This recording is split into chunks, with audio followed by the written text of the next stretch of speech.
ഇതിനൊക്കെ ഛർദിൽ എന്ന് പറഞ്ഞാലേ ഇല്ലല്ലേ. Okay okay okay okay okay okay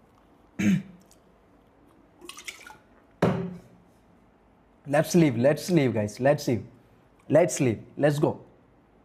അല്ല അത് വിട്. ഞാനേ ഇത് പറഞ്ഞു കഴിഞ്ഞാലേ ഇതിപ്പോൾ എന്തായാലും കുറച്ച് ഇതാവും തോന്നുന്നുണ്ട്.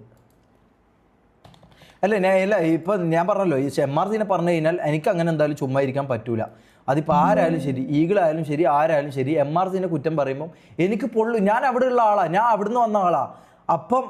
അപ്പം നമ്മളെ കുറ്റം പറയുമ്പം എനിക്കത് കൊള്ളും ബ്രദർ, എനിക്കത് കൊള്ളും. എംആർസിനെ പറയുമ്പോൾ എനിക്ക് കൊള്ളും. ടി വിനെ പറയുമ്പം വാസു ഈഗിളിന് എങ്ങനെയാണോ കൊള്ളുന്നത് അതുപോലെ തന്നെ എനിക്കും കൊള്ളും. മനസ്സിലായോ? എനിക്കും കൊള്ളും. അപ്പം എന്താ നമ്മൾ പറയുക, ഇപ്പം ഈഗിൾ എന്താണോ പറഞ്ഞത് അതിന് ഞാൻ എന്നെക്കൊണ്ട് പറ്റുന്നത്ര മാന്യമായിട്ടാണ് ഞാൻ സംസാരിച്ചത് കേട്ടോ. ഇതിപ്പോൾ ഞാൻ അത്രയും ഓരോ വാക്കും ഞാൻ ഇങ്ങനെ സൈലൻ്റ് ആയിട്ട് നിൽക്കുന്നതെന്ന് വെച്ചാൽ ഇത് പറഞ്ഞാൽ ഇതാവോ, ഇങ്ങനെ ഓരോന്ന് ഞാൻ ഇതാക്കി ഫിൽട്ടർ ചെയ്താണ് ഞാൻ പറയുന്നത്. മനസ്സിലാവും? കാരണം വെറുതെ ഒരു ഇതാവണ്ടെന്നുള്ള രീതിയിൽ ഞാൻ അങ്ങനെ പറഞ്ഞത്. എന്തണ്ടി അതൊന്ന് മൂത്രമൊഴിക്കട്ടെ.